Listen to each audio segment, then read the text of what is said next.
আমাকে স্লিপ দেওয়া হয়েছে দুইটা বিষয় আলোচনা করবেন। একটা হলো সালাত আর একটা হলো পর্দা, নামাজ আর পর্দা, এই দুইটা নিয়ে কথা বলতে চাই। তাতে কি আপনাদের কোনো আপত্তি পাই? আছে কি কোনো আপত্তি, অবজেকশন ভাই? তাহলে দেরি করতে চাই না, আলোচনা শুরু করতে চাই ইনশাআল্লাহ। যেই দুইটা সাবজেক্ট দেওয়া হয়েছে এই সাবজেক্টগুলো আসল না নকল? এগুলো বর্তমান সমাজে কি আছে? পর্দা আছে জানালায়, পর্দা আছে দরজায়, পর্দা নাই নারীর গায়ে। কথা কয় না?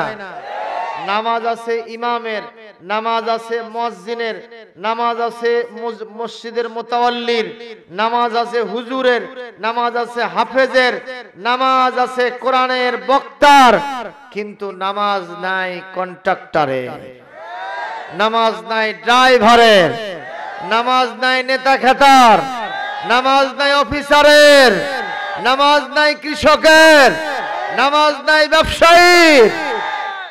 তবে কেউ কেউ থাকতেও পারে। আসল জিনিসের আলোচনা হওয়ার দরকার আছে না নাই? নকল জিনিস নিয়ে আলোচনা করে কোনো লাভ নাই। খেয়াল করেন, কষ্ট হচ্ছে আপনাদের? আপনাদের এলাকায় রোড অ্যাক্সিডেন্ট হয়? রোড অ্যাক্সিডেন্ট হয়? আমার এক এলাকায় রোড অ্যাক্সিডেন্ট হইল,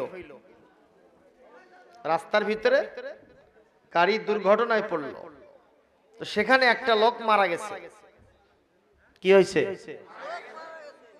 মারা যখন গেছে, লাশটাকে নিয়ে হাসপাতালে নেয় না, থানায় নেয়।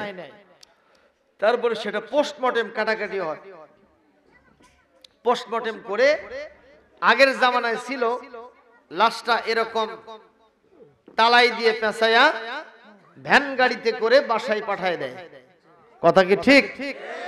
এরকম ভ্যান গাড়িতে উঠায়া ওই লাশটা নিয়ে আসতেছিল গ্রামের দিকে, তালাই দিয়ে পেঁচায়া। তো গ্রামবাসী সবাই রাস্তায় গেছে যে অন্তত লাশটা আমরা রিসিপশন করি। সবাই দুই ধারে দাঁড়ায় আছে। তো লাশটা যখন ভ্যান গাড়ি একজন লোক চালক নিয়ে আসতেছে, তো একজন জিজ্ঞেস করতেছে, এই আব্দুল্লাহ অ্যাক্সিডেন্ট করে তো মারা গেছে, কিন্তু লাগছিল কোথায়? কয় যে মাথায় আর বুকে। কোথায় আর কোথায়? এই দুইটা জায়গা কি আসল জায়গা না নকল জায়গা? এখানে লাগলে তার আর কোনো নিস্তার নাই। ও বাঁচবে না মরবে? অধিকাংশই মরে যাবে। তো যে লোকটা জিজ্ঞেস করেছিল সে বলতেছে, আচ্ছা হাত পায়ের খবর কি? কয় যে না এগুলো সব ঠিক আছে। কয় যাক বাঁচে গেছে। কি বুঝলেন? লোকটা বলতেছে যাক বাঁচে গেছে। লাগছে কোথায় কোথায়? আসল না নকল? ভালো আছে কোনগুলা? ও বলতেছে যাক বাঁচে গেছে। এ মানুষের মাথায় কি কোনো নাট বল্টু আছে? জোরে কোন? আমি এই উদাহরণটা কেন দিলাম? আমার এই দেশটা আমরা ভালো করতে পারি না কেন? জিনা ব্যভিচার মুক্ত হয় না কেন? ধর্ষণ মুক্ত হয় না কেন? চুরি ডাকাতি মুক্ত হয় না কেন? এদেশে দুর্নীতি বন্ধ হয় না কেন? এদেশে অবৈধ অন্যায় হত্যাকাণ্ড বন্ধ হয় না কেন? এদেশে মদ জুয়া গাঁজা ফেন্সিডিল এগুলো বন্ধ হয় না কেন? তার একটাই মাত্র কারণ, ইসলামের মাথা আর সিনা দুইটাই চলে গেছে। আজকে ইসলামের শুধু হাত পা গুলো নড়াচড়া করতেছে। আসল জায়গা যাওয়ার কারণে ইসলাম এখন মরা মরা ভাব। জোরে বলেন কথা ঠিক কিনা?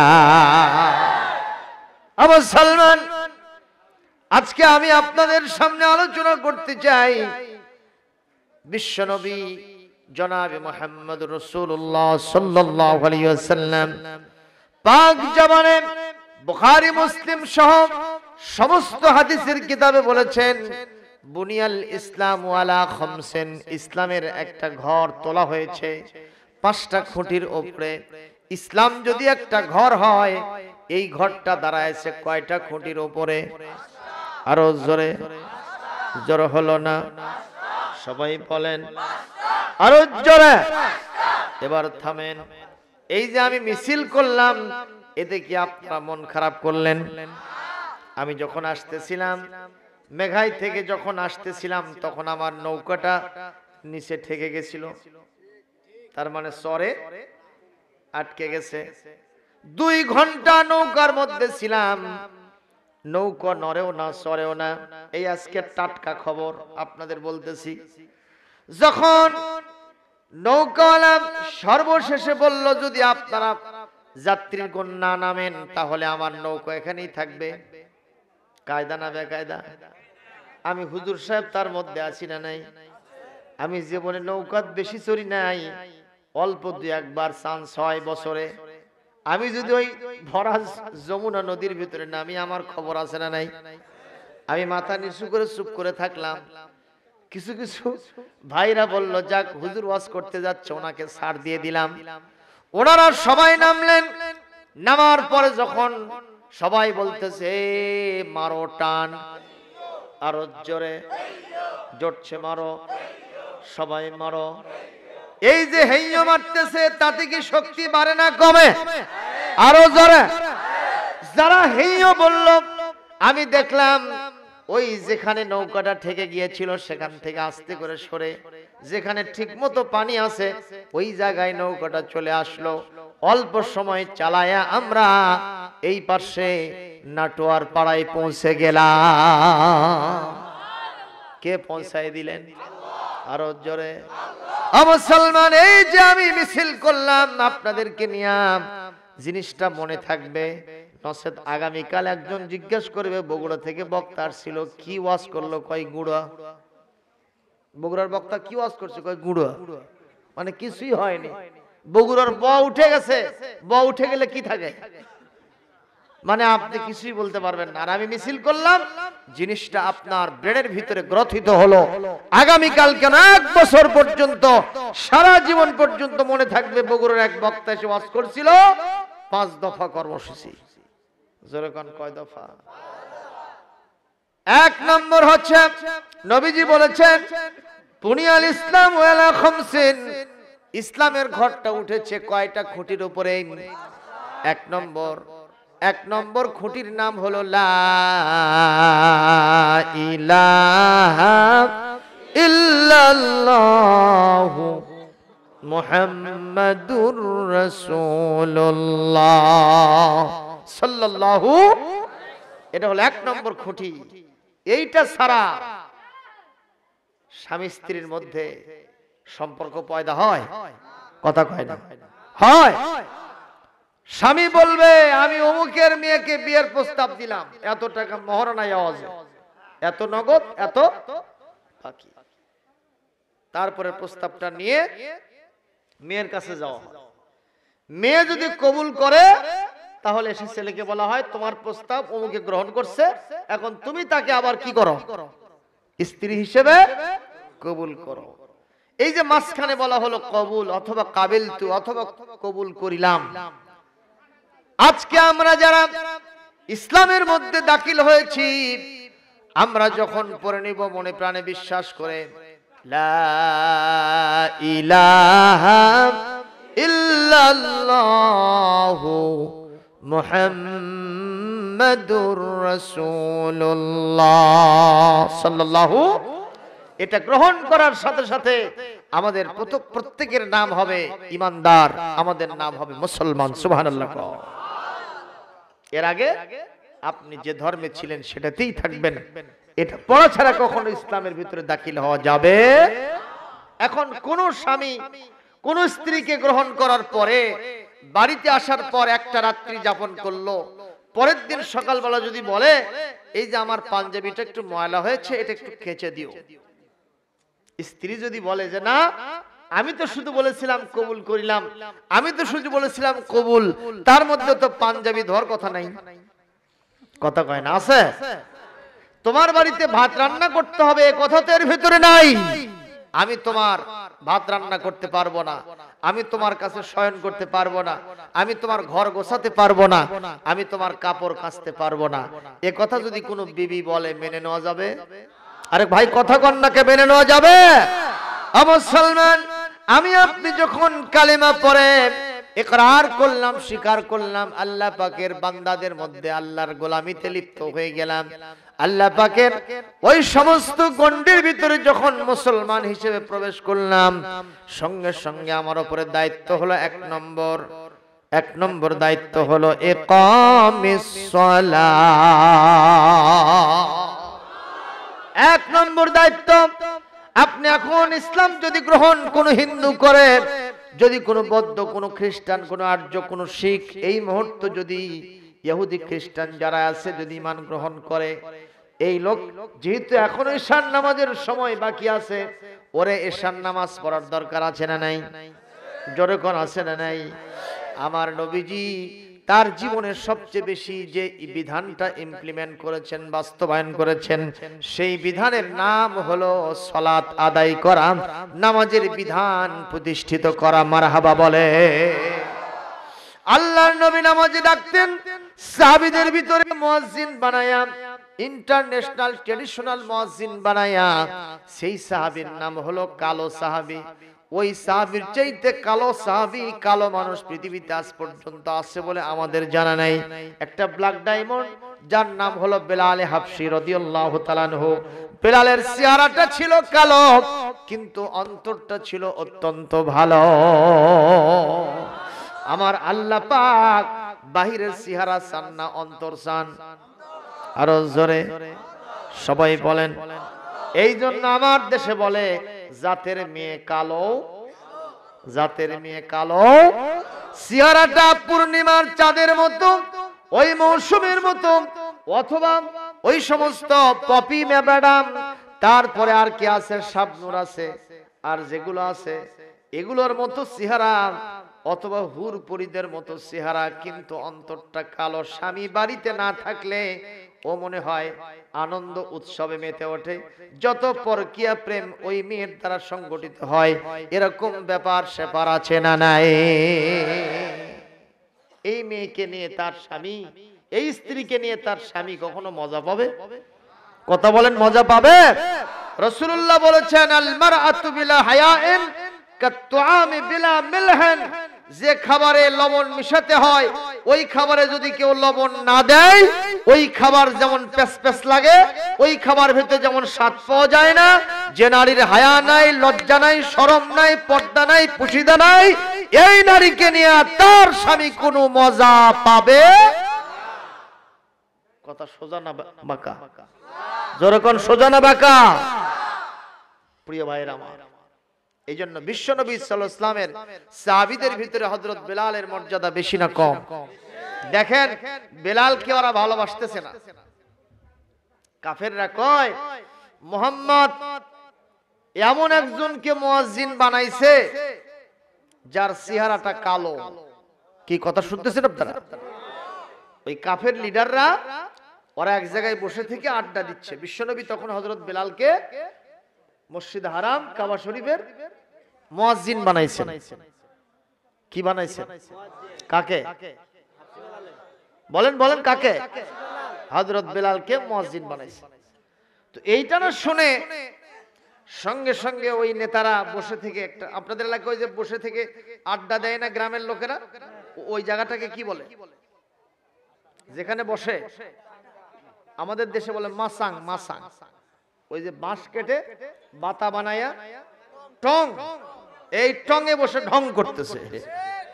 ওখানে বসে থেকে ওই আপনাদের এই সমস্ত টঙে তো কোনো সমালোচনা ছাড়া কিছু হয় না, ঠিক না? ঠিক।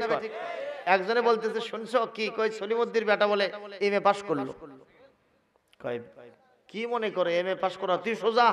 ওই ম্যাট্রিক পাসই করেনি। দেখো তারপরে খোঁজ খবর নিয়ে জানা গেল যে হ্যাঁ সত্যি এমএ পাস করছে। আচ্ছা যদি পাস করেই থাকে, এই পাস দিয়ে কোনো চাকরি আছে রে? চাকরি পাবে না। কিছুক্ষণ পর, কয়েকদিন পর এক লোক এসে বলতে শুনতো কি সলিমুদ্দির বেটা এমএ পাসও করছে, আবার একটা চাকরিও আছে। কয় যে চাকরি পাইলেই বেতন পাওয়া যায়, আগে বেতন পাক তারপরে বলো। কিছুদিন পর শোনা গেল যে বেতনও ধরছে, বেতনও পেয়ে গেছে। আরে মেয়ে চাকরির পোশাক কি বরকত আছে? এগুলো হলো তেলতেলা গোয়েন্দা। জোরে কোন কি বান্দার, কি গোয়েন্দার? এদেরকে ছাই দিয়েও ধরা যায় না।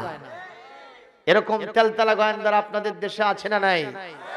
ওই আবু জেহেল ছিল তেলতেলা গোয়েন্দা, আবু লাহাব ছিল তেলতেলা গোয়েন্দা, উতবা, শাইবা, ওয়ালিদ বিন মুগিরা, আখনাস ইবনে শুরাইক, উবাই ইবনে খালব, এই সমস্ত লোকেরা ছিল তেলতেলা গোয়েন্দার, যারা বিশ্বনবীর বিরুদ্ধে গোয়েন্দারি করা তাদের মিশন হিসেবে গ্রহণ করেছিল। আল্লাহ পাক ওই গোয়েন্দার গুলোকে সাইজ করে জাহান্নামে ফেলে দিয়েছেন। কথা বলেন ঠিক কিনা? তেলতেলা গোয়েন্দার হওয়া যাবে চলবে না। ওরা এখন গোয়েন্দারি করতেছে। একজন বলতেছে শুনছো কি? কয় খবর খারাপ। কি খবর খারাপ? কয় মুহাম্মদ একটা কালো অধ্যায় সৃষ্টি করছে, বেলালের মতো একটা কালো মানুষকে মসজিদে হারামের মুয়াজ্জিন বানাইছে। একজন বলতেছে মুহাম্মদ আগে শুনতাম ওর ব্রেন খুব ভালো, কিন্তু আজকে যে কামটা করছে এর থেকে কালো আর কিছু হয় না। এটা কালো কাকের মতো একটা মানুষকে হারাম শরীফের মুয়াজ্জিন বানাইছে। আমাদের বাপদাদার সম্মান মাটির সাথে মিশে গেছে। নাউজুবিল্লাহ কর। আরে এরা মানুষ না শয়তান? জোরে কোন? শয়তানের দাদা। আরেকজন বলতেছে আল্লাহ ধন্যবাদ। আল্লাহকে কি বাদ? একজন বলতেছে আমি আল্লাহ ধন্যবাদ দিলে কেন? এই কাজটাকে তুমি পছন্দ করতেছো, এনে নিচ্ছ? কয় না। তো ধন্যবাদ দিলে কেন? ধন্যবাদ এই জন্য দিলাম যে আল্লাহ আমার বাপকে দুনিয়ার থেকে আগে নিয়ে গেছে। তো কি হতো তোমার বাপ থাকলে? আমার বাপ থাকলে, আমার বাপ যদি শুনতো বেলাল মুয়াজ্জিন হয়েছে, এই খবর শোনার সাথে সাথে পড়তো আর মরতো। তো কাজী আগে যে চলে গেছে, এজন্য আল্লাহ ধন্যবাদ। নাউজুবিল্লাহ কর। আবু সালমান, কষ্ট হচ্ছে আপনাদের? কষ্ট হলে বলবেন, হাত তুলে দেখাবেন হুজুর কষ্ট হচ্ছে, আমি সঙ্গে সঙ্গে আমিন ধরবো। কষ্ট হবে এরকম ওয়াজ আমি করতে জানি না, বলি আমিন। প্রিয় ভাইরা আমার, হযরত বেলাল মুয়াজ্জিন হয়েছেন, এই খবর শুনে তেলতেলা গোয়েন্দারদের ভালো লাগে না। এক পর্যায়ে আবু সুফিয়ান ওই সমাজের বড় নেতা ছিল, তখনও মুসলমান হয় নাই। আবু সুফিয়ানকে নজর করে সবাই বলে, নেতাজি আমরা সবাই তো কিছু কিছু মন্তব্য করলাম এই ঘটনা নিয়ে, তুমি তো কিছু কও না।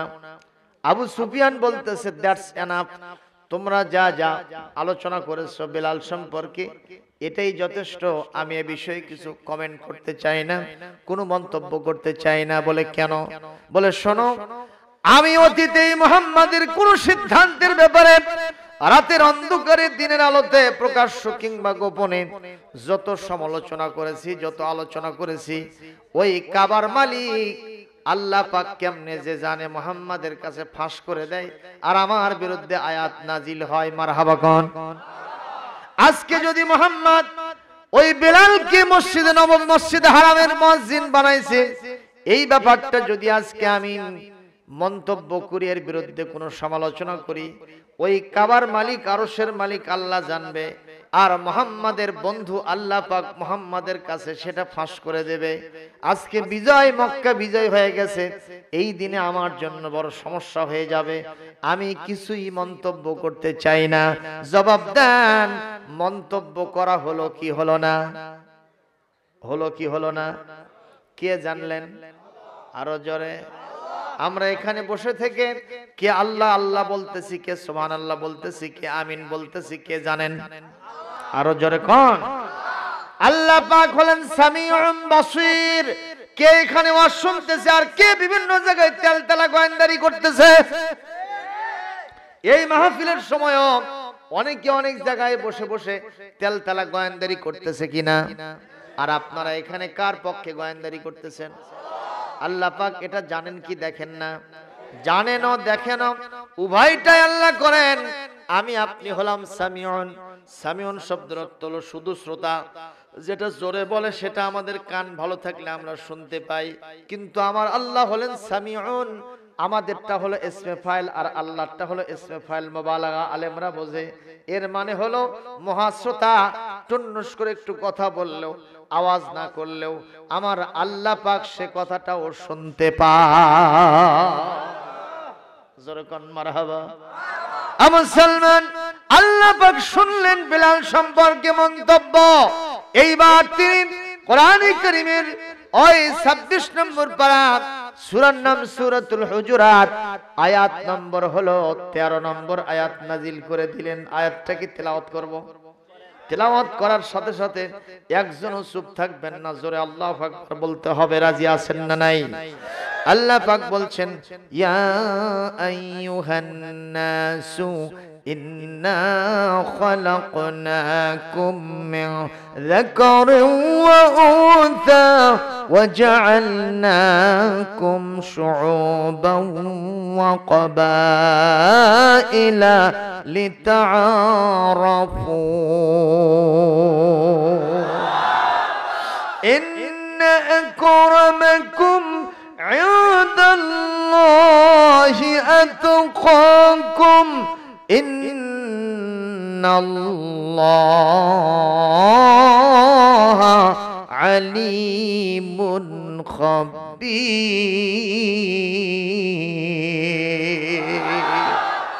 আরো জোরে বলেন আল্লাহু আকবার।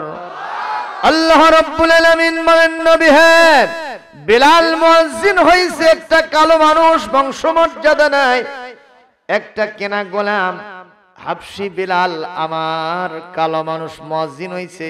এটা ওই তেলতেলা গোয়েন্দাদের পছন্দ হয় নাই, এতে আমি আল্লাহর কোনো যায় আসে না।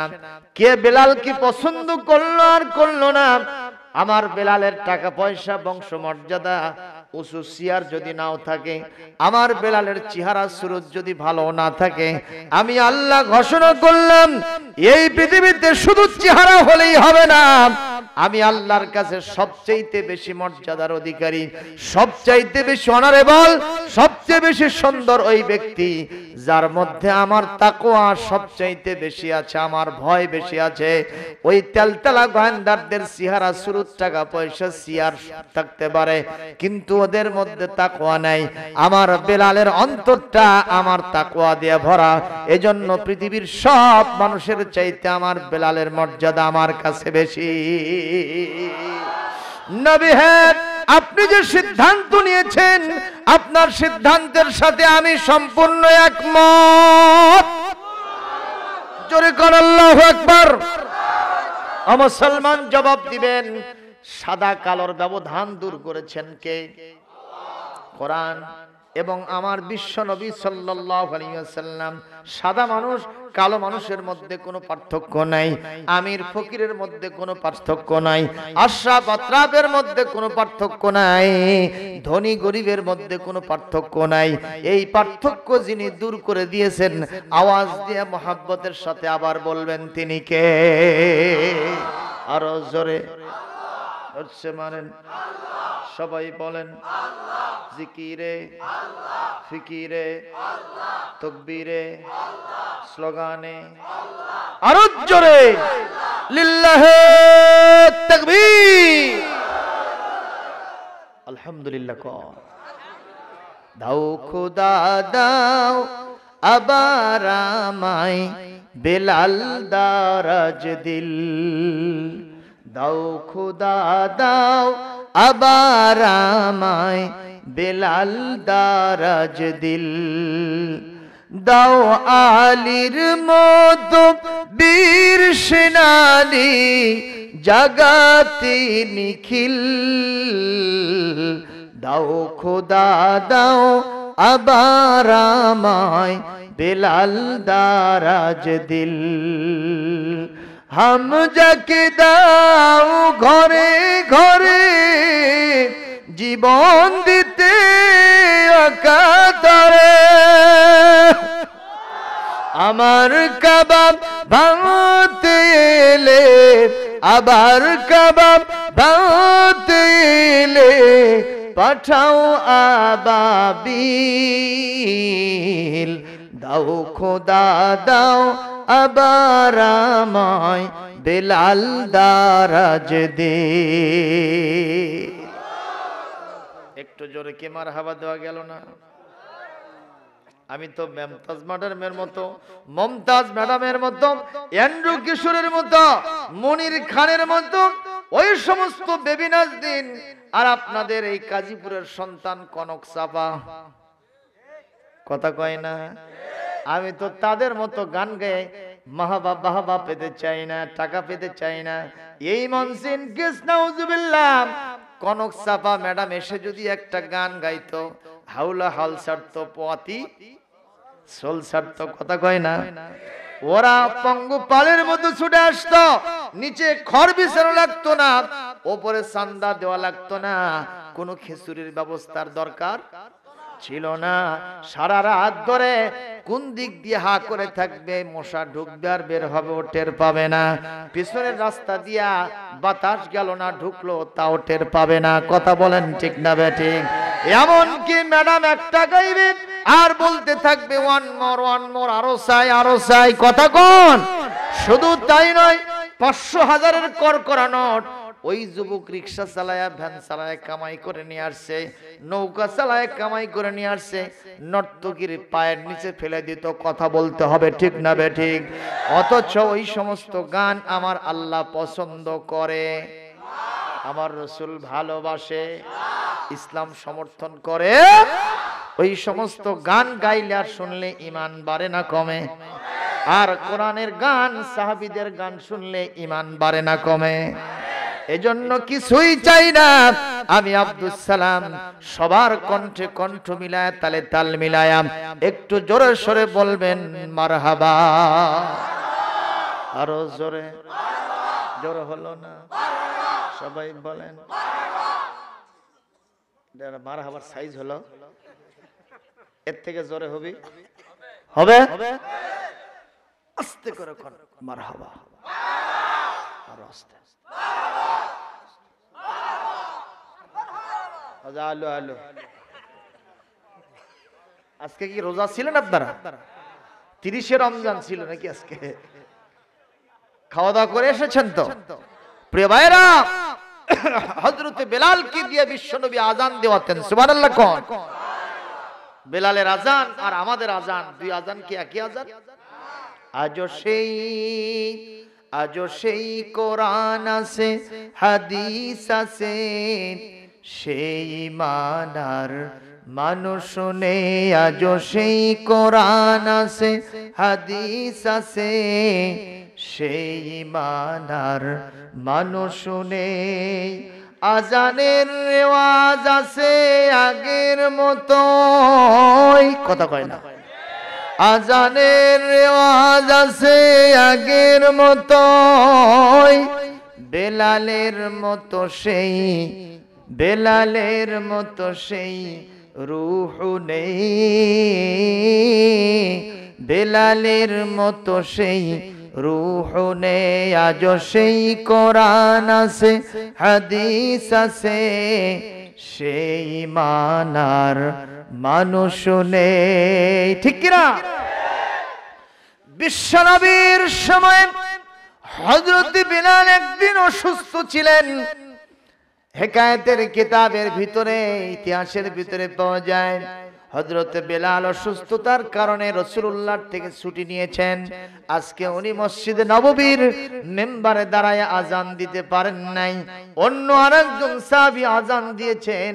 ইন দা মেন টাইম আরশে আজিম থেকে আল্লাহ পাকের একজন বার্তাবাহক ফেরেশতা এসেন, জিবরাইল আলাইহিস সালাম এসে বলছেন, ইয়া রাসূলুল্লাহ, হাবিবাল্লাহ, কেন আজকে মসজিদে নববীর মিনারে আজান হলো না? রাসূলুল্লাহ বললেন, নিশ্চয় আজান হয়েছে, কিন্তু আমার বেলালের অ্যাবসেন্ট, বেলাল অসুস্থতার কারণে দিতে পারে নাই, আরেকজন দিয়েছে। জিবরাইল আলাইহিস সালাম বলেন, আজান দিতে পারে, নামাজও হতে পারে, কিন্তু রূহে বেলাল না থাকার কারণে এই আজান আরশ আজিম পর্যন্ত পৌঁছে নাই। অথচ বেলাল যখন আজান দিতেন তখন তিনি কিন্তু শিন উচ্চারণ করতে পারতেন না, উনি বলতেন আশহাদু আল্লা ইলাহা ইল্লাল্লাহ। তাহলে ওটা ভুল হলো না, শুদ্ধ হলো? কিন্তু তারপরেও আল্লাহর কাছে কবুল হয়েছে না হয় নাই? আমাদের কারিউল কোরআন আজকে যারা মুয়াজ্জিন আছেন আমার ভাইরা অত্যন্ত সুন্দর সুললিত কণ্ঠে আজান দেয়, বিশ্বকে তাক লাগায় দেয়, তাল মিলে সবাই শুনতে পারে, কিন্তু সেই আজান আরশে আজিমে যায় কিনা আমি আব্দুল সালাম বলতে পারি না। কথা বলেন ঠিক না বেঠিক? ও মুসলমান, বেলাল যে সুরে আজান দিলেন, আমার তো সেই সুর জানা নেই, তারপরেও কি বিলালের সেই আজানটা একটু বলবো? আল্লাহু আকবার, আল্লাহু আকবার,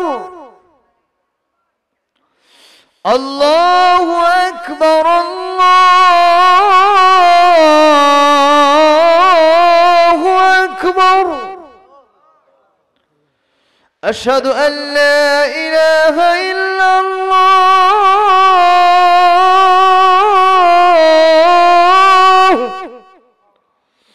আশহাদু আল্লা ইলাহা ইল্লাল্লাহ, আশহাদু আন্না মুহাম্মাদার রাসূলুল্লাহ।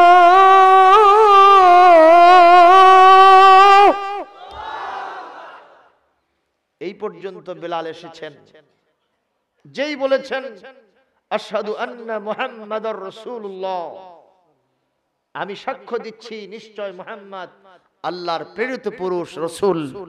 আল্লাহর নবী মেম্বারে মেহরাবের ভিতরে বসে থাকতেন, তিনি রাসূলকে দেখে দেখে সাক্ষী দিচ্ছেন, আমি সাক্ষ্য দিচ্ছি এই মুহাম্মদ তিনি আল্লাহর রাসূল। জোরে কোন সুবহানাল্লাহ। কিন্তু নবীজির ইন্তেকালের পরে বিলাল যখন আজান দিবেন না বলে ফাইনাল ডিসিশন নিলেন, তিনি বলছেন আমি আর কোনদিন আজান দেব না, দেব না, দেব না। সাহাবীরা বলেন কেন আজান দিবা না? তুমি আজান না দিলে তো মক্কা মদিনা প্রকম্পিত হবে না, সব জায়গায় রণিত অনুরণিত ধ্বনিত প্রতিধ্বনিত হবে না, সেই রকম মনোমুগ্ধকর পরিবেশ পয়দা হবে না। বেলাল রে তুমি কেন আজান দিবা না? কথা কি শুনতেছেন? হযরত বেলাল বলেন আমি যদি আজান দেই আর যদি আমি ওই মেম্বারের ভিতরে মেহরাবের ভিতরে আমি আশহাদু আন্না মুহাম্মাদুর রাসূলুল্লাহ বলার পরে তাকায় যখন দেখব বিশ্বনবী নাই, আমি বেলাল কলিজা ফেটে ওই মিনার থেকে পড়ে যাব, আমার সলিল তখনই সমাধান হয়ে যাবে, আমি বেঁচে থাকতে পারবো না। যেহেতু নবীজি নাই, নবীজি মদিনায় নাই, যেই মসজিদে নবীজির ইমামত নাই, ওই মসজিদে আমি বেলাল কখনো আর আজান দিব না। আবু সালমান হযরত আবু বকর তখন খেলাফতের আসনে, তিনি আবু বকরের কাছে দরখাস্ত করলেন, শুনতেছেন কথা? ইয়া আবু বকর, জানলে আপনি আমাকে অনুমতি দেন, পারমিশন দেন, লিযহাবিন ইলা শাম, আমি এখান থেকে সিরিয়াতে যাব, সিরিয়াতে আমি চলে যাব, মদিনায় থাকবো না। যেই মদিনা মুনাওয়ারায় বিশ্বনবী জিন্দা নাই, ওই মদিনাতে আমি বেলাল থাকতে পারি না, আমি সিরিয়ায় চলে যাব। হযরত আবু বকর বললেন বেলাল ছাড়া মসজিদে আজান আমি কারোটা মেনে নিব না, আপনাকে যাওয়ার কোনো অনুমতি দিব না। আজান যদি নাও দেন তারপর আপনাকে মসজিদে নববীতে থাকতে হবে, যতদিন খেলাফতের আসনে থাকবো আপনি ছাড়া অন্য কাউকে মুয়াজ্জিন দেখতে চাই না। মারহাবা। আবু সালমান হযরত বেলাল একের পর এক দরখাস্ত দিচ্ছেন, তিনি সিরিয়ায় যাবেন। হযরত আবু বকরের 2.5 বছর সময় তিনি তাকে অনুমতি দিলেন না। হযরত ওমর যখন খেলাফতের আসনে আসলেন, বেলাল আবার দরখাস্ত লিখলেন, আমি এবার সিরিয়ায় যেতে চাই। ওমর গো, আমিরুল মুমিনিন খলিফাতুল মুসলিমিন, আপনি আমাকে অনুমতি দেন, আমি একটু সিরিয়ায় যাব। হযরত ওমরের কাছে বারবার দরখাস্ত দেওয়ার কারণে হযরত ওমর তাকে অনুমতি দিলেন, ঠিক আছে আপনি চলে যান সিরিয়াতে। উনি সিরিয়ায় চলে গেলেন। সিরিয়ার দামেস্কের কেন্দ্রীয় জামে মসজিদে তিনি নামাজ আদায় করেন, ওখানেই অবস্থান করেন, কারোর সাথে তেমন একটা কথাবার্তা বলেন না, ওখানেই ঘুমান, ওখানেই আজান শোনেন, কিন্তু নিজে আজান দেন না। এক পর্যায়ে রাষ্ট্রীয় সফরে হযরত ওমর ইবনুল খাত্তাব রাদিয়াল্লাহু তাআলা আনহু তিনি সিরিয়াতে চলে গেলেন। যাওয়ার পরে দামেস্কের কেন্দ্রীয় জামে মসজিদে নামাজ পড়লেন। দেখা হয়ে গেল হযরতে বেলাল হাবশির সাথে। হযরত ওমর চলে গেলেন সিরিয়ার দামেস্কের মসজিদে, দেখা হয়ে গেল বেলালের সাথে। কার সাথে দেখা? বেলালের সাথে দেখা। সালাম কালাম হলো, কুশলাদি বিনিময়, মুসাফা মুআনাকা চলতেছে। ইন দ্য মেন টাইম হযরতে বেলালকে তিনি বললেন, ভাইজান আমি তো আপনার সাথে অনেক দিন ধরে দেখা সাক্ষাৎ করি না, আপনি তো মদিনায় আর যাবেন না বুঝতে পেরেছি, কিন্তু আপনি একটাবার আমি এখানে উপস্থিত থাকতেই সিরিয়ার এই কেন্দ্রীয় দামেস্কের জামে মসজিদে আপনি একটাবার আজান দেন, আমি আপনার আজান শুনবো। মারহাবা কোন? বেলাল বললেন, ওমর তোমার যত বড় ক্ষমতা থাক, পাওয়ার থাক, চেয়ার থাক, কিন্তু ইসলামের যে চেয়ারটা তুমি পেয়েছো, আমি বেলালের চামড়ার বিনিময়ে পেয়েছো। আমার পিঠের চামড়া তুলেছিল উমাইয়া ইবনে খালদ। কথা কন না? উত্তপ্ত বালিকা রাশির উপরে আমাকে পাথর চাপা দিয়ে রেখেছিল, আমি যাতে আল্লাহর ধ্বনি না দিতে পারি, জীবন থেকে যেন বিদায় হয়ে যায়, আমার স্বপ্ন সাধ মিটিয়ে দেওয়ার জন্য চেষ্টা করেছিল। সেই চেয়ার তুমি গ্রহণ করে আসো ওমর, আমার উপরে তুমি প্রেসার দিতে পারো না। আমি তো আজান অস্বীকার করছি না, কিন্তু দেব না এই কারণে, যেখানে বিশ্ব নবী নাই, আশহাদু আন্না মুহাম্মাদুর রাসূলুল্লাহ বললে আমি কাকে ইশারা করব? আমি কলিজা ফেটে মারা যেতে পারি। জোরে কোন আল্লাহু আকবার। তাহলে রাসূলুল্লাহর প্রতি মহব্বত বেশি না কম? আমার ভাইরা, হযরত বিলাল বললেন, অন্য কিছু বললে বলতে পারো, আজান দেওয়ার কথা বলবে না। আমি আজান দিব না, দিব না, দিব না। হযরত ওমর ব্যর্থ মনোরথ হয়ে মদিনা মুনাওয়ারায় ফিরে আসলেন, আজান শুনতে পারলেন না। বিলাল তখনও সেখানে অবস্থান করেন। একদিন তাহাজ্জুদের নামাজ আদায় করেন, আস্তে করে দামেস্কের কেন্দ্রীয় জামে মসজিদে তিনি শুয়ে আছেন, ঘুমের ভাব তন্দ্রা হয়েছে। ইন দা মিন টাইম মদিনাওয়ালা, মক্কাওয়ালা, কোরআনওয়ালা, হাদিসওয়ালা, আল্লাহওয়ালা নবী স্বপ্ন যোগে বেলালের সামনে হাজির। বেলালকে ডেকে ডেকে বলতেছেন, বেলাল দেখো তো আমাকে চিনতে পারো কিনা? হযরত বেলাল চেয়ে দেখেন, উনি আর কেউ না, রাহমাতাল লিল আলামিন, আমার আল্লাহর একান্ত দোস্ত হাবিবুল্লাহ জনাবে মুহাম্মদ রাসূলুল্লাহ সাল্লাল্লাহু আলাইহি সাল্লাম বেলালের সামনে উপস্থিত। বেলালকে ডেকে বলছেন, বেলাল রে, কত দিন হয়ে গেল তুমি আমার পাশে নাই, মদিনা থেকে তুমি সিরিয়াতে আসছো, তুমি কি আর কোনোদিন মদিনায় যাবে না? আমি তোমার সাক্ষাৎ পেতে চাই, তুমি আমার কবর শরীফের, রাউজা শরীফের পাশে তুমি অবস্থান করবে, এটা আমার মনের একান্ত কামনা। কতদিন আর তুমি আমাকে ছেড়ে এত দূর অবস্থান করবা? এই কথা বলার সাথে সাথে বিশ্বনবী ওখান থেকে আল্লাহর রহমতে গায়েব হয়ে চলে গেলেন। ওনার ঘুম ভেঙে গেল, ফজরের সালাত আদায় করে এক মুহূর্ত বিলম্ব করলেন না, ঘোড়া দাবড়ায়া মদিনা মুনাওয়ারায় পৌঁছে গেলেন। মসজিদ নববীর ভিতরে প্রবেশ করে বিশ্বনবীর রওজা মুবারকে কলিজা ভরা সালাম দিয়া বেহুশ হয়ে মাটিতে পড়ে গেলে। লিল্লাহে তাকবীর। ও মুসলমান, এটাই তো ছিল বিশ্বনবীর ভালোবাসা, ঠিক কিনা কোন? আজকে আমরা অনেকেই ভালোবাসা দেখাই, কিন্তু ভালোবাসা শুধু ইয়া নবী সালাম আলাইকা, গরম গরম 10 কান জিলাপি আছে না নাই? ওই ঈদে মিলাদুন নবীতে বিশ্বনবীর জন্য ভালোবাসা দেই আর দরুদ সালাম পড়ি। আজকে তো কেউ কেউ বিশ্বনবীর মিলাদকে সাইয়্যিদুল আয়াত বলতেছে, আছে না নাই কোন? এটা শ্রেষ্ঠ ঈদ বানায় দিয়েছেন, শুধু একদিনের মহব্বত পোষণ করে, এরকম আছে না নাই? নবীজিকে আমরা যেন দেখাতে চাই, নবী হ্যাঁ আপনাকে কত ভালোবাসি, আপনারা আমরা আপনাকে কত ভালোবাসি, দেখেন না কেন? আপনার নামে দরুদ ও সালাম পড়ে আমার পাশের বাজারের যত জিলাপি মিষ্টি ছিল সবগুলো আমরা খাইয়া ফেলাইছি। আপনার মহব্বত আমাদের কলিজায় সবচেয়ে বেশি। আমার নবী বলেন, কাজ্জাবতা কাজ্জাবতা কাজ্জাবতা, তুমি মিথ্যা বলেছো। আমার সুন্নত ব্যক্তি, পরিবার, সমাজের, রাষ্ট্রের সব জায়গা থেকে বিদায় হতে চলেছে, আর তুমি শুধু ইয়া নবী সালাম আলাইকা বলতেছো। আমি মদিনাওয়ালা, মক্কাওয়ালা, কোরআন হাদিসওয়ালা, আল্লাহওয়ালা নবী তা পছন্দ করি না। আমাকে যদি ভালোবাসতে চাও, আমার সুন্নাত দিয়ে ব্যক্তি, পরিবার, সমাজ, রাষ্ট্রকে সাজাতে হবে। জোরে কথা বলতে হবে, ঠিক না বেঠে? একজন কবি বলছে,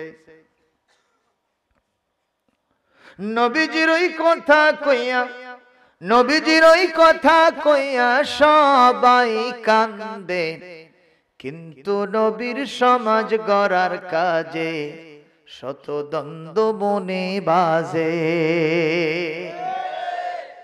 নবী খুব ভালো, নবীর আদর্শ সুন্দর, নবীর মিলাদ ভালো, নবীর হাদিস ভালো, কোরআন ভালো, কিন্তু যদি আমরা বলি নবীর আদর্শ দিয়ে রাষ্ট্র করতে হবে, নবীর আদর্শ দিয়ে অর্থনীতিকে ঢেলে সাজাতে হবে, নবীর আদর্শ দিয়ে কৃষি কাজ করতে হবে, নবীর আদর্শ দিয়ে চাকরি করতে হবে, নবীর আদর্শ ব্যক্তি থেকে পরিবার সমাজ রাষ্ট্র প্রতিষ্ঠা করতে হবে, এই কথা বলার সাথে সাথে আমাদেরকে সাম্প্রদায়িক, প্রতিক্রিয়াশীল, আমাদেরকে চরমপন্থা, আমাদেরকে মৌলবাদ বলে গালি দেয় না, দেয় না যেরকম। আমরা বলতে চাই, যত মৌলবাদ বলো, যত প্রতিক্রিয়াশীল বলো, যত সাম্প্রদায়িক বলো, যত চরমপন্থা বলো, যত আমাদেরকে তোমরা সন্ত্রাসী বলো, বলতে পারো বিশ্বনবীর সুন্নতে আলেম হয়েছি, বক্তা হয়েছি, ইমাম ও খতিব হয়েছি, ওস্তাদ হয়েছি, নবীজির আদর্শের কথা বলতেই থাকবো, বলতেই থাকবো, বলতেই থাকবো। তাতে যদি বুকের তাজা রক্ত ঢেলে দিতে হয় তাও রাজি আছি, এই রাস্তা থেকে সরে যাব না, যাব না, যাব না। জোরে বলুন কথা ঠিক কিনা? যারা যারা রাজি আছেন দুহাত তুলে আল্লাহকে দেখাও।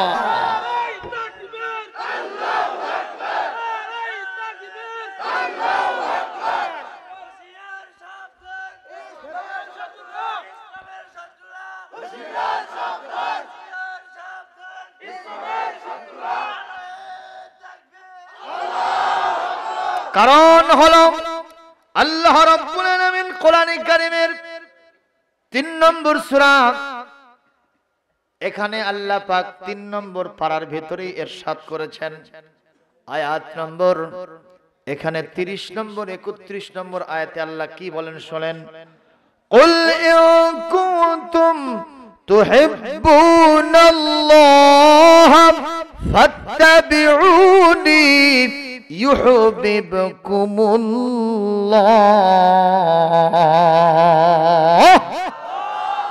ويغفر لكم ذنوبكم والله غفور رحيم. Oh my dear Prophet Hazrat Muhammad sallallahu alaihi wasallam, say your follower, if you love Allah subhanahu wa ta'ala, follow me, obey me completely or totally, don't obey the foolish step of devil. Allah subhanahu wa ta'ala will love you very much and forgive your sins. Allah is most forgiving and most merciful, said Allah subhanahu wa ta'ala, Surah Al Imran, ayat number 30 and 31. চিৎকার দিয়ে বলেন আল্লাহু আকবার।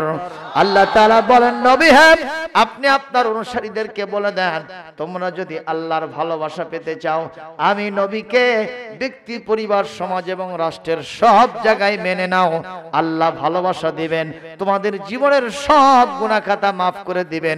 আল্লাহর চেয়ে ক্ষমাশীল, আল্লাহর চেয়ে দয়ালু আসমান জমিনে আর কেউ নাই।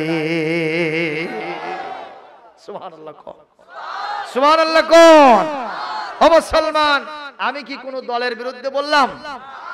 নবীর উম্মত আওয়ামী লীগ, নবীর উম্মত বিএনপি, নবীর উম্মত জামাত, নবীর উম্মত জাসদ, বাসদ, জাতীয় পার্টি, নবীর উম্মত তাবলীগ জামাত, পীর মাশায়েখ, ইসলামী আন্দোলন, সবাই নবীর উম্মত। জনগণ ঠিক কিনা?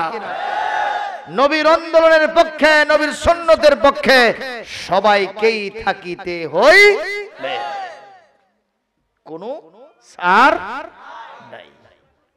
কিয়ামতের দিন নবীজি যদি কাউকে চিনতে না পারে, তার লক্ষণ ভালো না খারাপ? জোরে কোন, ভালো না খারাপ? প্রিয় ভাইরা আমার, এখন হযরতে বেলাল সেই ভালোবাসাটুকুই দেখাইলেন। কি বলেন, ঠিক তবে ঠিক?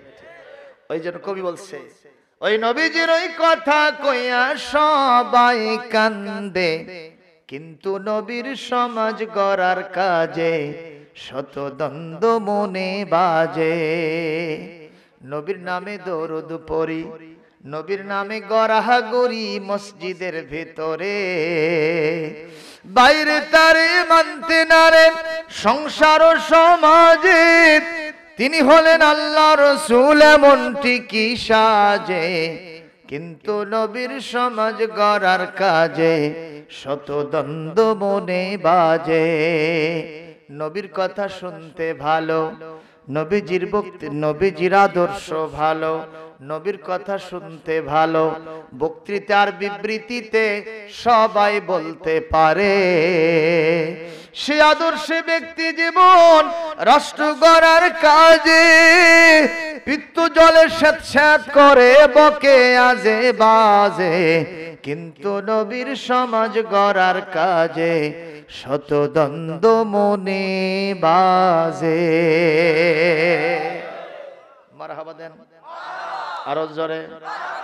মুসলমান হযরত বিলাল ত্রাস করে নবীজিকে সালাম দিয়ে পড়ে গেছেন।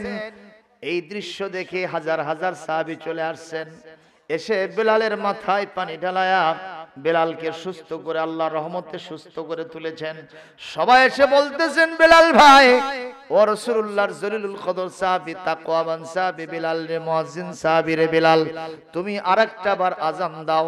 তোমার আযান ছাড়া মসজিদে নববী যেন খা খা করতেছে, ভালো লাগে না আমাদের। তুমি আরেকটা বার আযান দাও, আরেকটা বার আযান দাও। হযরত বিলাল বললেন, যদি তোমরা হাজার বার বলো আমি আর আযান দেব না, দেব না, দেব না, দেব না। বাইদি ভাই কথাটা হযরত ওমরের কানে চলে গেছে, খলিফাতুল মুসলিমিন। উনি এসে বিলালকে বলতেছেন, ভাই আরেকটা বার তুমি আযান দাও। হযরত বিলাল আগের মতোই ডিনাই করে বললেন, তুমি খবরদার আমাকে আযান দিতে বলবা না, আমি আযানকে অস্বীকার করি না, যে কারণে দিব না সেটা তোমার নিশ্চয় জানা আছে, আমি আযান দেব না, দেব না, দেব না। ইন দ্য মেন টাইম কথাটা বাইদি ভাই এমন দুইজনের কানে চলে গেছে যাদেরকে বিশ্ব নবী ভালোবাসতেন। শুধু তাই নয়, নবীজি বলেছেন, আল হাসান আল হুসাইন সাইয়্যিদা শাবাবি আহলিল জান্নাহ, আমার কলিজার টুকরা দৌহিত্রদয় আমার নাতিন দুইজন হাসান আর হোসেন রাদিয়াল্লাহু তাআলা আনহুমা কাল কিয়ামতে জান্নাতে যুবকদের সরদার হবে। এই দুই ভাইয়ের কানে পৌঁছে গেছে যে বিলাল আবার মদিনায় আসতেছে। সুবহানাল্লাহ। এই দুই ভাই পঙ্গপালের মতো ঊর্ধ্বশ্বাসে ছুটে এসেছেন, এসে বিলালকে সালাম দিয়া মুসাফা মুআনাকা করে বলতেছেন, চাচাজি কতদিন হয়ে গেল আপনাকে মদিনায় দেখি না, আপনি না থাকার কারণে মসজিদে নববীতে আজান হচ্ছে কিন্তু অন্তঃসর শূন্য মনে হয়, সেই রকম মনোরম পরিবেশ সৃষ্টি হয় না। চাচাজি কিছুই চাই না, টাকা পয়সা চাই না, আপনার কিছুই চাই না, শুধু চাই আরেকটা বার আপনি আজান দেবেন, আমরা দুই ভাই অনুরোধ করলাম। এই কথা বলার সাথে সাথে হযরতে বিলালের চোখ দিয়ে দরদর করে পানি পড়ে উনি কম্পমান অবস্থায় বলতে থাকলেন, হায় রে, ওমর পর্যন্ত এসেছে, শত শত সাহাবীদেরকে আমি ডিনাই করেছি, কিন্তু তোমরা দুইজন এমন ভাই, তোমরা রে, তোমাদেরকে বিশ্ব নবী এত মহব্বত করতেন আমি চর্মচক্ষে চেয়ে দেখেছি। তোমরা যত আবদার আর দরখাস্ত তোমাদের নানাজির কাছে করেছো, নবীজি কোনোদিন কোনো দরখাস্ত ফেলে দেন নাই। সেই দুই ভাইয়ের দরখাস্ত আমি বেলাল কেমনে ফেলে দেই? আমি যদি কারো কথায় মসজিদ নববীর মিনারে দাঁড়িয়ে আর আজান না দেই, অন্তত তোমাদের দুই ভাইয়ের কথা অনুযায়ী আরেকটা বার আমি আজান দিব। লিল্লাহে তাকবীর। ও মুসলমান, এরপরে কি দৃশ্য হলো দেখার দরকার আছে না নাই? আছে না নাই বলেন? সেই বেলাল আজান দেন আর সে আজান শুনেন। ওই বিশ্বনবীর সময়ের কথাই বলছি আপনাদের সামনে। সাহাবীগণ সবাই দৌড়ে দৌড়ে চলে আসতেছে মসজিদে নববীতে। নবীজি একদিন বললেন, বেলাল আজান দাও। হযরতে বেলাল আজান দিলেন। কি দিলেন? আজান দিলেন, আজান শুনেন সবাই পঙ্গপালের মতো শত শত হাজার হাজার সাহাবী মসজিদ নববীতে এসেছেন। বিশ্বনবী সবাইকে নিয়ে 2 রাকাত নামাজ আদায় করলেন। আপনারা জবাব দেন, নবীর পিছনে নামাজ পড়ার আব্দুস সালামের পিছনে নামাজ পড়া কি এক হবে? আরো জোরে। নবীর পিছনে যারা নামাজ পড়বে নিঃসন্দেহে তারা অবশ্যই জান্নাতি, ঠিক না ঠিক? আপনারা বলবেন হুজুর দলিল কি? কোরআনে কারীম 30 পারার সূরা ইনশিরাহ কি বলে? সর্বশেষ যে আয়াত সূরা ইনশিরাহ কেন মুনফাক্কিন, এই সূরার শেষ আয়াতটা আল্লাহ পাক সেখানে কত সুন্দর বলেছেন, রাদিয়াল্লাহু আনহুম ওয়া রাদু আনহু যালিকা লিমান খাশিয়া রাব্বাহু। আমার আল্লাহ পাক বলেন, আল্লাহ পাক আমি আল্লাহ আমার নবীর সাহাবীদের প্রতি সন্তুষ্ট আছি, আর আমার সাহাবীরা আমি আল্লাহর প্রতি সন্তুষ্ট আছে। আপনারা জবাব দেন, আল্লাহ যদি কারো প্রতি সন্তুষ্ট থাকেন ওই লোক জান্নাতি না জাহান্নামী? আবার আল্লাহর প্রতি যদি কোনো মানুষ সন্তুষ্ট থাকে সে মানুষ জান্নাতি না জাহান্নামী? কি ওই মানুষও জান্নাতি। কথা বলেন ঠিক না বেঠিক? এই আয়াত প্রমাণ করছে বিশ্বনবীর শুধুমাত্র 10 জন সাহাবী জান্নাতের সার্টিফিকেট পেয়েছেন এইটাই নয়, রাসূলুল্লাহর রেখে যাওয়া 1,24,000 1,25,000 সাহাবী সবাই আল্লাহর জান্নাতের সার্টিফিকেট দুনিয়ায় বেঁচে থাকতেই পেয়ে গেছে। আমরা জানতাম মাত্র কয়জন? যেরকম কয়জন? কিন্তু আয়াত সাক্ষ্য দিচ্ছে রাসূলুল্লাহর সব সাহাবী হুজুর সাল্লাল্লাহু আলাইহি ওয়াসাল্লাম ওই যখন তিনি বিদায় হজ্জের ময়দানে ভাষণ দিয়েছিলেন রাসূলুল্লাহর সামনে 100 লক্ষ সাহাবী হাজির ছিল, তারা সবাই আল্লাহর জান্নাতে পৌঁছে গেছে। তাদের 10,000-এর কবর আছে মসজিদে নববীর পাশে জান্নাতুল বাকিতে, বাকি গারকাদ। সাহাবীদের কবর জিয়ারত করতে মন চায় না আপনাদের? কি ভাই চায়? তাহলে চাইবেন কার কাছে? আপনার টাকা পয়সা আছে না নাই এটা কোনো দেখার দরকার নাই, বলার দরকার নাই। আরশের মালিকের কাছে চাইবেন। গনি যিনি, ধনী যিনি, তিনি কে? তার টাকা পয়সার কোনো কমতি, ওনার কাছে চাইবেন, কবুল হবে। আপনি হজে যাবেন, তাতে কোনো সমস্যা থাকবে না। বলি আমিন। দোয়া করলে কোনো সমস্যা আছে নাকি? আল্লাহ নিজে কোরআনে কারীমের 24 পারার সূরাতুল মুমিনের 60 নম্বর আয়াতে বলছেন, দোয়া করার জন্য নির্দেশ দিচ্ছেন। আমি একটু আপনাদের সামনে আয়াতটা টান দেব, আপনারা জোরে আল্লাহু আকবার বলতে পারবেন তো? وقال ربكم ادعوني استجب لكم ان الذين يستكبرون عن عبادتي سيدخلون جهنم داخرين।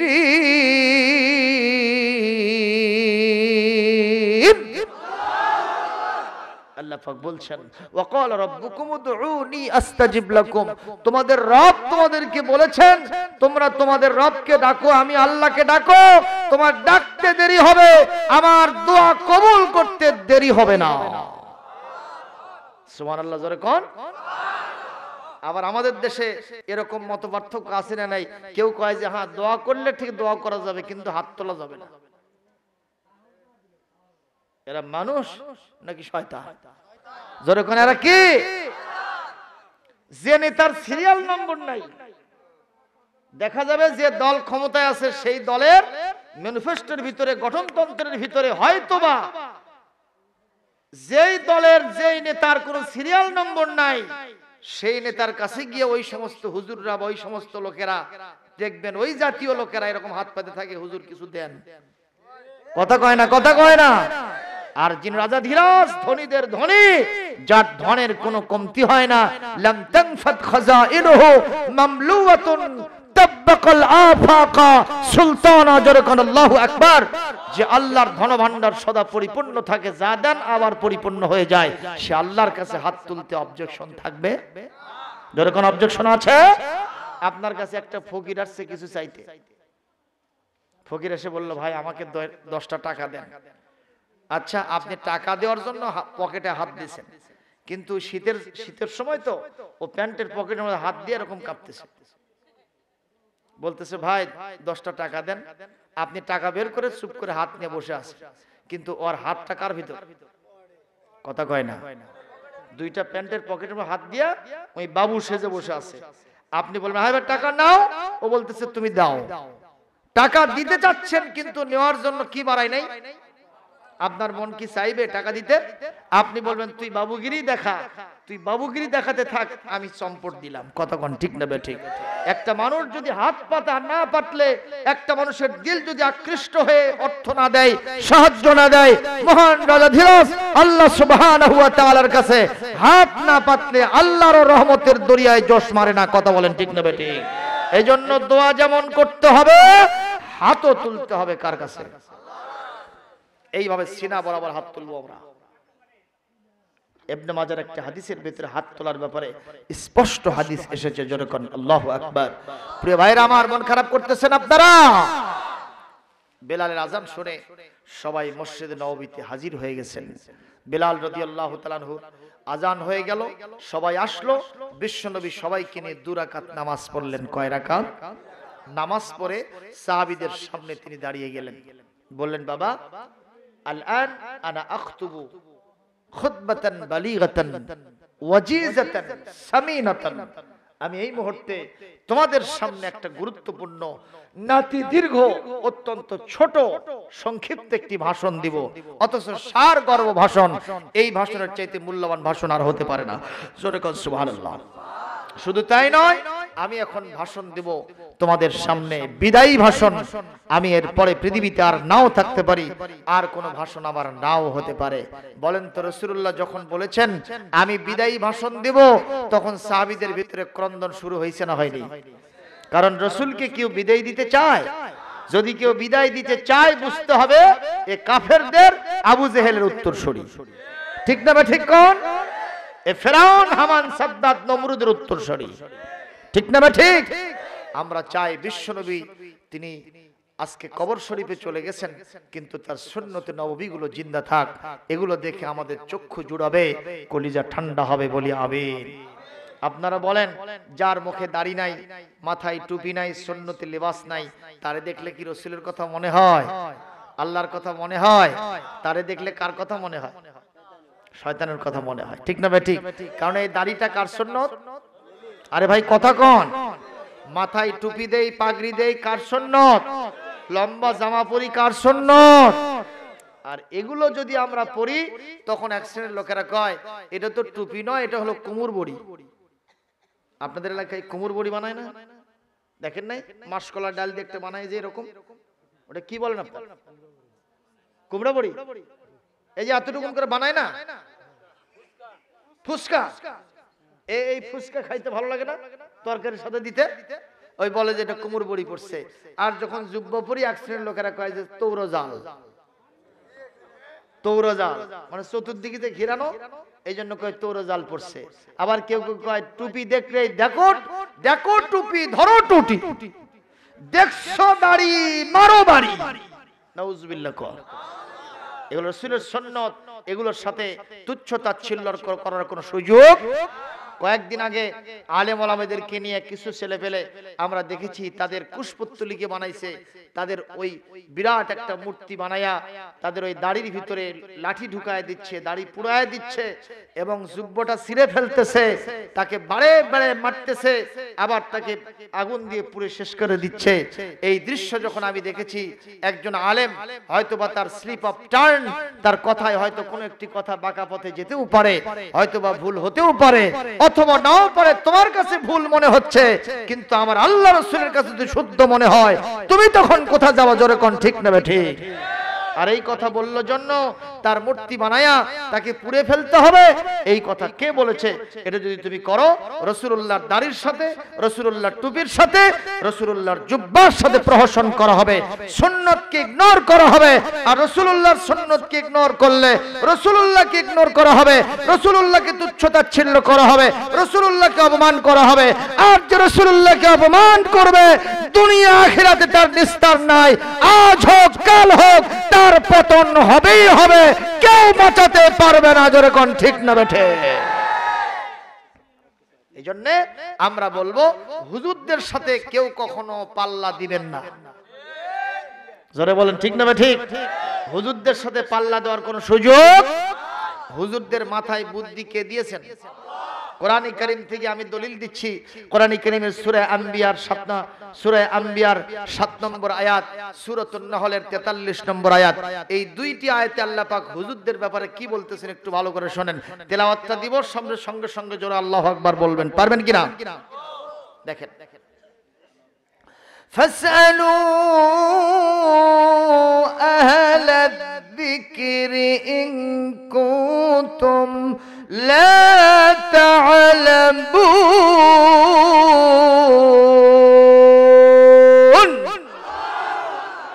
আল্লাহ পাক বলেন, তোমার যদি জ্ঞানের সংকট হয়, জ্ঞানের সংকট যদি হয়, সমস্যার আবর্তে যদি তুমি ঘূর্ণায়মান হও, সমস্যা দূর হয় না, সমাধান পাও না, আমার আলেমদের কাছে গিয়ে জিজ্ঞেস করো।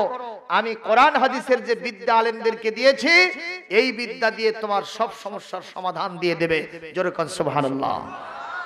এই ফতুয়া কার? নাকি আপনাদের চেয়ারম্যান সাহেবের, আজকের প্রধান অতিথির? ফতুয়া কার?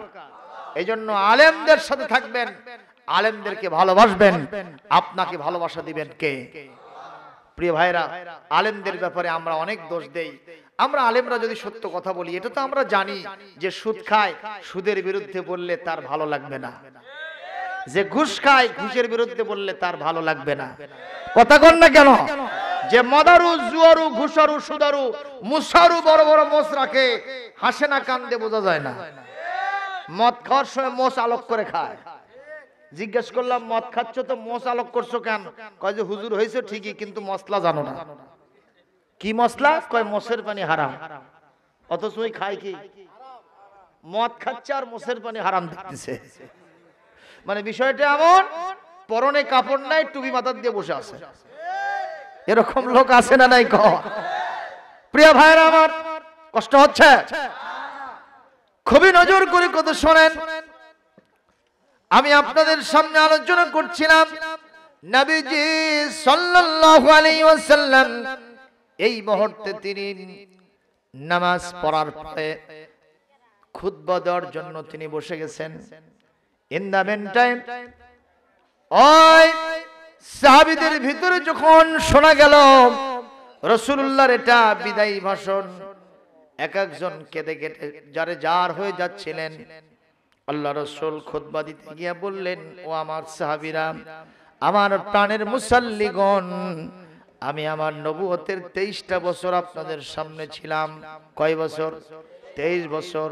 রাতের আধারে, দিনের আলোতে, প্রকাশ্য কিংবা গোপনে আমি আপনাদের সামনে আলোচনা করেছি। আপনাদের সামনে আমি মদিনার রাষ্ট্রপ্রধান হিসেবে বিচার সালিশ করেছি। আমি হয়তো কারো উপরে জুলুম তন্ত্র কায়েম করেছি, কারো উপরে আমি কখনো হয়তো ন্যায় বিচার প্রতিষ্ঠা করেছি। আমি কাউকে কথায় আঘাত দিতে পারি, অথবা কাউকে আমি চোখের ঠারে ঠেলে কোনো খারাপ কাজও করতে পারি। যদি আমি কারো অধিকার হরণ করে থাকি, আজকে আমার বিদায়ী ভাষণ আমি বিশ্বনবী আদালত ইনসাফ কায়েম করতে চাই। যদি কারো উপরে আমি জুলুম তন্ত্র কায়েম করে থাকি, অধিকার হরণ করে থাকি, আমার বিরুদ্ধে যদি কারো কোনো অভিযোগ থাকে, আজকে শেষ দিন, তোমরা দাঁড়ায় গিয়ে আমার বিরুদ্ধে সে অভিযোগ দায়ের করবা। আমি সে অভিযোগ খণ্ডন করব, ন্যায় বিচার কায়েম করে সেই অবস্থাটা আমি আজকে তোমাদের সামনে ন্যায় বিচারের দৃষ্টান্ত স্থাপন করে বিদায় হব। আমি আল্লাহর সামনে কখনো কোনো অবিচার নিয়ে দাঁড়াইতে চাই না। জোরে কোন মারহাবা। ও মুসলমান, আপনারা জবাব দেন, 23 বছরের নবুয়তে জিন্দেগিতে বিশ্বনবী যা খেদমত দিয়েছেন, উনি কি কারো উপরে অবিচার করতে পারেন? কতক্ষণ পারেন? ও মুসলমান, এই অবস্থায় একবার রহমান জানাইলেন। এইবার তিনি দেখলেন সাহাবীদের ভিতরে কেউ দাঁড়ান নাই। দ্বিতীয়বার তিনি আহ্বান জানাইলেন, কেউ দাঁড়ালেন না। লাস্টলি এন্ড ফাইনালি সর্বশেষে গিয়ে নবীজি বললেন, আমার সাহাবীরা, যদি সত্যি আমি কারো উপরে কোনো জুলুম তন্ত্র কায়েম করে থাকি, কারো উপরে অবিচার করে থাকি, অধিকার হরণ করে থাকি, একটু দাঁড়ায়া আমার বিরুদ্ধে অভিযোগ দায়ের করে দিবা। আমি অবশ্যই তার প্রতিবিধান করব, ন্যায় বিচার কায়েম করব। আর আমাকে অভিযুক্ত যদি না করো, শরমে ভরমে যদি আমার বিরুদ্ধে অভিযোগ তোমরা দায়ের না করো, আর কাল কিয়ামতে যদি আল্লাহর সামনে আমি ধরা খাই, এটা আমার জন্য সবচেয়ে বড় পরিতাপের বিষয় হবে। আমার আখিরাত দুনিয়া উভয়টা যারা ভালোবাসতে চাও, যদি কিছু থাকে। সাহাবীগণ জিজ্ঞেস করছেন, এ মুহসিন, এ উক্কাশা ভাইজান, লিমা কুমতাম, তুমি কেন দাঁড়াইছো? হাল্লাকা খুসুমাতুন আলার রাসূল, তোমার কি রাসূলের বিরুদ্ধে কোনো অভিযোগ আছে? বলে নিশ্চয় আছে। এই উক্কাশা, খবরদার খবরদার, তুমি দাঁড়ায়ও না। রাসূলুল্লাহর আজকে বিদায়ী ভাষণ, বিদায়ী সময় আমরা তাকে ভালোভাবেই বিদায় দিতে চাই। এই মুহূর্তে রাসূলের বিরুদ্ধে অভিযোগ দায়ের করা মানে তার দুনিয়া আখিরাত সব নষ্ট করা। তুমি তোমার আমলগুলো বরবাদ করো না, মেহেরবানি করে তুমি বসে পড়ো ভাইজান। উক্কাশা কিছুতেই বসে না, কখনো সে এদিক সেদিক হয় না, শুধু রাসূলুল্লাহর দিকে তাকায় থেকে বলে, ইয়া রাসূলুল্লাহ, আমার আপনার বিরুদ্ধে একটা অভিযোগ আছে, আমি সেই অভিযোগটা দায়ের করতে চাই। সঙ্গে সঙ্গে রাসূল বললেন, ও আমার সাহাবীরা, উক্কাশাকে ডিস্টার্ব করো না, ওর কি অভিযোগ আছে ও দায়ের করবে, আমি সে অভিযোগেরটা শুনবো এবং সে অভিযোগে খণ্ডন করব, ন্যায় বিচার প্রতিষ্ঠিত করব। বলো কি আছে উক্কাশা? সঙ্গে সঙ্গে হযরত উক্কাশা বলছেন, কথা কি শুনতেছেন আপনারা? খারাপ লাগছে না ভালো লাগছে? শেষ করে দিব না চলতেই থাকবে? হযরত উক্কাশা বলেন, হুজুর, আজ থেকে কয়েক বছর আগের ঘটনা, আমি আপনার আহ্বানের সাড়া দিয়া একটা যুদ্ধ জিহাদে যাচ্ছিলাম। আপনি ছিলেন আমাদের কমান্ডার ইন চিফ, আপনি ছিলেন আমাদের সেনাপতি, আপনার বাহনটা ঘোড়াটা সামনে ছিল, আমার ঘোড়াটা ঠিক আপনার ঘোড়ার পিছনেই ছিল। রাস্তার ভিতরে কি যে হলো, আপনার ঘোড়াটা আস্তে করে দাঁড়িয়ে গেছে, থমকে দাঁড়িয়ে গেছে, আমি বুঝতে পারি নাই। আমার ঘোড়াটা আপনার ঘোড়াকে ক্রস করে সামনে অ্যাডভান্স করেছে।